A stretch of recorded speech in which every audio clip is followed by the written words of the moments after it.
Howdy, folks. Welcome to the Injured Worker Show. Today's topic is going to be how state senators don't care about workers' human rights, our federal human rights. Today, I'm going to be talking about Washington State Senator Karen Keiser, who is runs our labor caucus, and which is frustrating to me at times because I'm not sure she ever did a day of manual labor in her life, but nonetheless, she makes decisions for those of us who do. And as I've cried out to this lady for help, and as I've reached out to Bob Hasegawa, Washington State Bob Hasegawa, who pushes whole Washington, also told me that his aide told me I should reach out to Senator Keiser. Yet Senator Keiser has called the cops on me as I've reached out to her to demand that she speak up about the minimum federal standards that injured workers need so that our federal human rights are honored.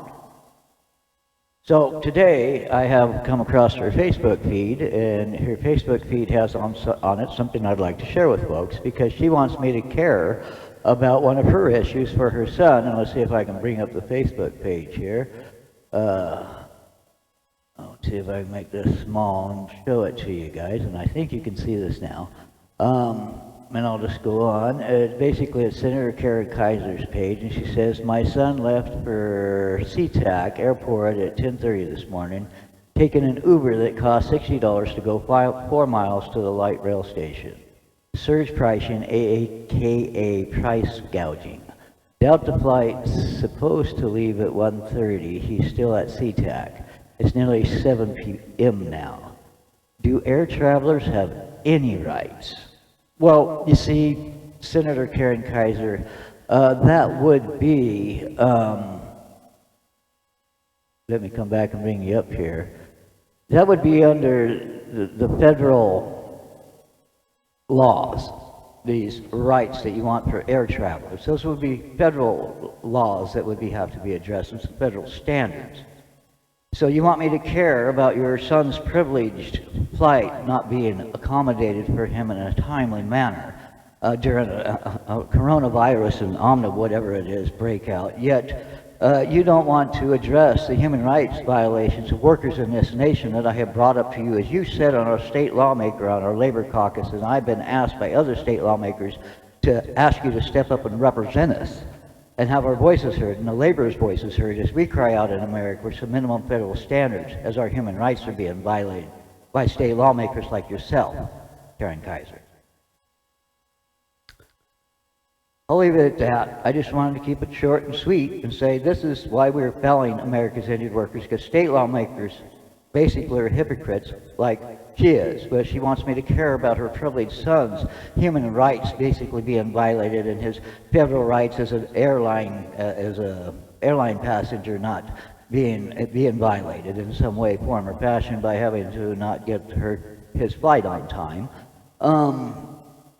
Yet America's injured workers, where one gets $35,000 for an amputated arm in one state, and another one gets $750 in another state, she don't want to address that issue. And I can understand that, but also there's gender bias, where women get 10% less on their body parts in different settlements than the males do. So there's gender bias that needs to be addressed on a federal level as well, that state lawmakers tried to address in California, that their Democrat lawmakers shot down. So we need some minimum federal standards, and state lawmakers like Karen Keiser don't want to address that issue. But yet she wants me to care about her son's ability to have his flights, privileged flights to be quick and not gouged during during the Uber driver or something. Anyways, it's just, I'll leave it at that. You want to she won't talk to us workers about our human rights being violated by state laws that may be failing us, that are in need of some minimum federal standards. And where doctors may be failing us and state med boards may be condoning the abuse that's happening to some of these workers across this nation. And we've been told that our human rights are being violated, yet when you want to talk to state lawmakers in charge of our labor caucus like Karen Keiser, she don't want to talk to us, she wants to call the cops on us instead. This is why we're failing America's injured workers, because Washington State Democrats, like her and Mike Sells, won't speak up and talk about a war on our injured workers and the need for the minimum federal standards to be on the table with any other issues we have going, or demands for Med for All or whole Washington or anything else. injured workers' rights and should be our first priority, not our last priorities of our unions today. Yet our unions are not standing up and speaking up for us either, as our human rights are being violated in America today. I call Val, and like I said, I want to keep this kind of short and quick, and I'll leave it at that. She wants me to care about her son's privileged flight federal rights being violated or not being violated, but she doesn't care about the workers' human federal rights being violated by state laws that are dehumanizing for some of us, and yet she doesn't want to talk about that. It's the hypocrisy of my own Democratic Party in Washington State is why America's injured workers are being failed. Thank you, and have a good day. The state government. The state hasn't moved quickly with this either, following state law. There's one on the books saying L&I can only use schools where 50% of students get jobs after graduation. Office Careers doesn't produce any job placement information. Unbelievable to me. Senator Karen Keiser is the chair of the Senate Labor and Commerce Committee. Is it acceptable that L&I isn't following Of course not. their own policy? Of course not. We have to figure out where have things gone sideways here. What's the reason? What's the excuse? Let's fix it. Folks, Darren Ray Fonso here. We're talking about workers' compensation, or labor and industries as we call it here in the state of Washington. Today's topic is going to be Senator Karen Keiser, who seems to want to brag about our state work comp rates lowering just a little smidgen. And the only reason those are lowering is because it's on the backs of injured workers who aren't being treated. And so I'm going to talk to Karen Keiser about that and see what she has to say.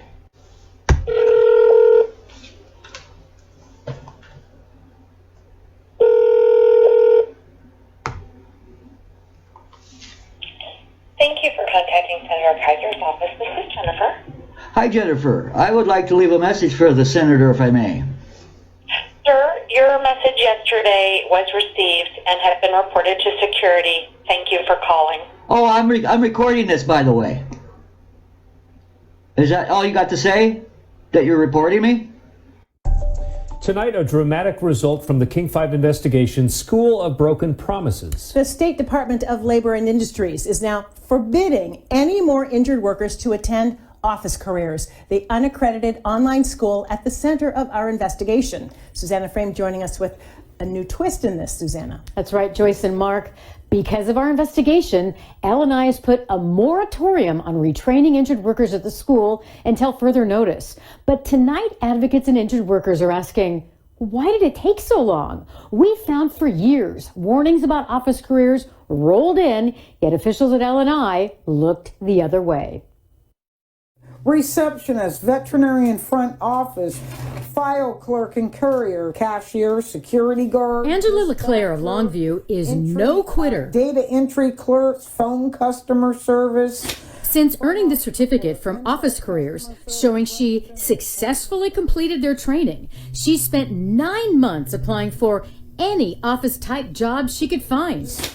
Customer service representative, medical receptionist. It wasn't just 10, 20, or even 50 applications. 103. That's right, 103 applications, with only these 7 letters to show for it. Saying thank you, but no thank you, and good luck on your job search. LeClaire worked at Longview Fiber for 16 years until she injured her neck in a fall. She's had 2 surgeries and can't go back to her old job. So the state paid her tuition to get retrained here at Office Careers based in Renton, the spot that's gotten millions of public dollars, more than any other school in the entire state. I did not gain the skills to have that job. LeClaire says despite language on the certificate, the program was anything but successful. I told them I'm computer illiterate. The King 5 investigators have found dozens of injured workers with dismal, life-altering outcomes after graduation. They get a certificate, but no skills, no job, and then no more benefits from the state. The stress was so daunting, Angela LeClaire considered taking her own life. At one point in time, I wanted to die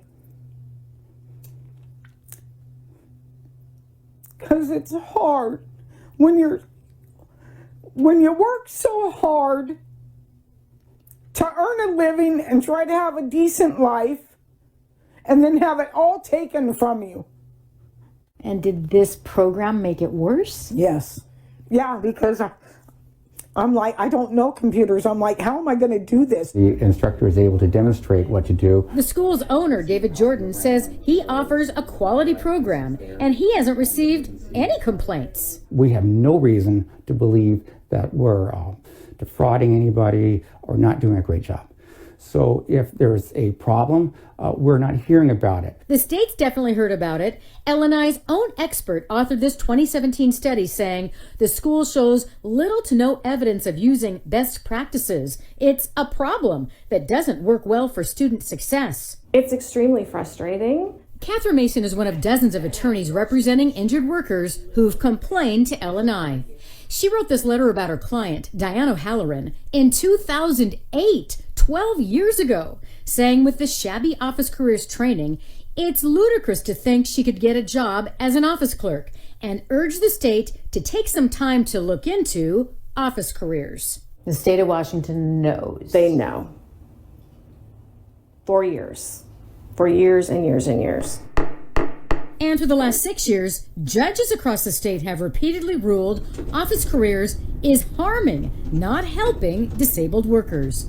A Spokane County judge found Rachel Jones learned next to nothing at the school. He blasted the system, saying one easily might infer that this whole vocational plan was an LNI ruse to rid itself of a troublesome injured worker.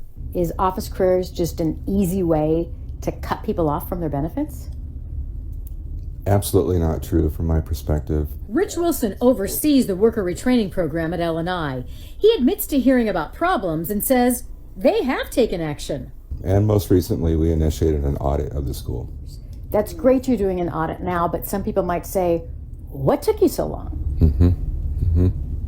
Yeah, and I'm not happy about that. Things don't always move quickly with state government. The state hasn't moved quickly with this either, following state law. There's one on the books saying LNI can only use schools where 50% of students get jobs after graduation. Office Careers doesn't produce any job placement information. Unbelievable to me. Senator Karen Keiser is the chair of the Senate Labor and Commerce Committee. Is it acceptable that LNI isn't following Of course not. their own policy? Of course not. We have to figure out where have things gone sideways here? What's the reason? What's the excuse? Let's fix it. So the big news tonight, LNI says they will not approve any more retraining at Office Careers until they get to the bottom of what's going on, either through the audit that the state LNI official talked about there in the report, or when the licensing agency finishes their investigation. They say that could take up to 6 months. All right, keep us posted. Thank you. And we'll let you know. For more information, just text the keyword careers to 206-448-4545. We will send you a direct link to all of the stories related to this. Compensation benefits have long played a critical role in the American labor market. Simply put, businesses pay insurance for claims if a worker is injured on the job. The employee gives up the right to sue, but the employer pays medical costs and part of the wages while the worker recovers. But a new investigation by ProPublica and NPR finds workers' comp is being substantially eroded. Over the past couple decades, legislators in more than 30 states have passed laws reducing benefits or making it more difficult in many cases to qualify for them. States have also cut off benefits after arbitrary time limits. So as an injured worker and work comp whistleblower in the state of Washington, I'm puzzled by my state senator Keiser, and I'm puzzled, and I want to know, and my question for these lawmakers is it going to take another decade for the truth that Washington state is one of 33 other states that are failing our injured workers, and that we need minimum federal oversight for our injured workers? Will it take another decade for that truth to be told? Why? The question isn't just why did it take a decade for the truth about this vocational school harming injured workers take a decade. The next question we need to be asking the lawmakers of Washington state and across America is what about the minimum federal oversight we need, and is it going to take a decade to get that? Because we've been waiting for a very long time for that as the injured workers in America. Actually, since 1972, we have needed it. and we have been pushed to the side, our issue, for over 50 years now. And part of the reason is we have legislators like State Senator Keiser. When I beg of her help, she basically tried to call the cops on me, and here's the proof of that. I like to deal in facts.